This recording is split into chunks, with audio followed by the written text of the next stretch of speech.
Assalamualaikum warahmatullahi wabarakatuh. Di sini perkenalkan, nama saya Farhan Al-Ghifari dari BP020. Di sini saya sekelompok dengan teman saya yaitu Hadi Ihsan dengan BP021. Di sini kami membahas tentang mobilitas sosial dalam dua aspek, yaitu dalam aspek dampak dan saluran. Nah, yang pertama di sini saya akan membahas tentang dampak mobilitas sosial dalam masyarakat. Nah, jadi di sini untuk mobilitas sosial itu terbagi dalam dua kategori, yaitu dampak positif dan dampak negatif. Nah, di sini saya akan membahas tentang dampak positifnya terlebih dahulu. Apa sih itu dampak positif? Yaitu dampak yang menguntungkan atau bermanfaat bagi individu atau kelompok dalam masyarakat. Contohnya itu meningkatkan kesempatan dan kesejahteraan bagi individu dan kelompok dalam masyarakat. Dan yang kedua itu mendorong pertumbuhan dan pembangunan dalam masyarakat. Yang ketiga itu ada menumbuhkan semangat kompetisi dan kerjasama dalam individu dan kelompok dalam masyarakat. Serta yang terakhir itu ada membuka ruang dialog dan toleransi antar individu dan kelompok yang berbeda status sosial dalam masyarakat. Nah, selanjutnya kita akan beralih ke dampak negatif. Apa sih itu dampak negatif?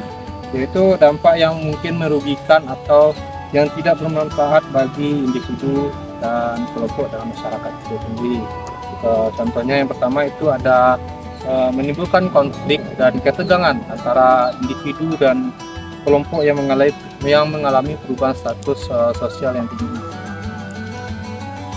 Dan yang kedua itu ada menyebabkan ketidakpuasan dalam krisis identitas bagi individu dan kelompok yang mengalami penurunan status sosial dalam masyarakat.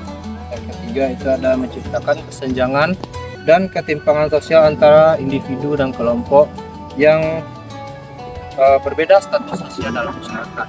Dan yang keempat itu ada mengancam nilai-nilai dan norma-norma sosial yang berlaku dalam masyarakat. Nah, mungkin sekian dari saya kembalikan kepada teman saya Hadi. Assalamualaikum warahmatullahi wabarakatuh. Baiklah, di sini saya akan menjelaskan apa itu saluran mobilitas sosial. Saluran mobilitas sosial adalah jalur atau cara yang diperoleh oleh seseorang atau kelompok untuk meningkatkan status sosialnya di masyarakat. Adapun saluran mobilitas sosial ini dibagi menjadi dua. Saluran mobilitas sosial bersifat terbuka dan saluran mobilitas sosial bersifat tertutup. Yang pertama, saluran bersifat terbuka, yaitu saluran yang memberikan kesempatan seseorang atau kelompok untuk meningkatkan status sosialnya tanpa adanya hambatan dan diskriminasi. Contohnya yang pertama yaitu pendidikan, yaitu saluran mobilitas sosial yang memberikan pengetahuan, keterampilan, dan kualifikasi bagi seseorang untuk mendapatkan pekerjaan yang layak. Yang kedua yaitu pekerjaan, yaitu saluran mobilitas sosial yang memberikan penghasilan, prestasi, dan kesejahteraan bagi seseorang atau kelompok.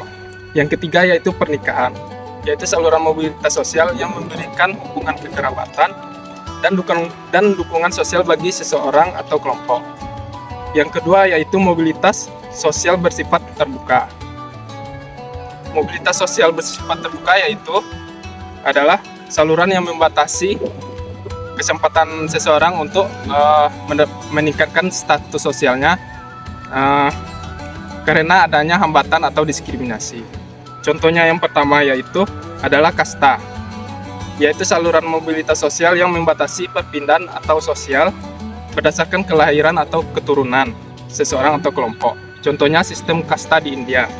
Yang kedua yaitu kelas, yaitu saluran mobilitas sosial yang membatasi perpindahan atau sosial berdasarkan kepemilikan atau kontrol atas sumber daya ekonomi. Contohnya sistem kelas di negara dengan masyarakat kapitalis. Yang terakhir yaitu ras, yaitu saluran mobilitas sosial yang membatasi perpindahan status sosial berdasarkan ciri fisik atau biologi seseorang. Contohnya yaitu sistem apartheid di Afrika Selatan. Baiklah, hanya itu yang dapat saya sampaikan.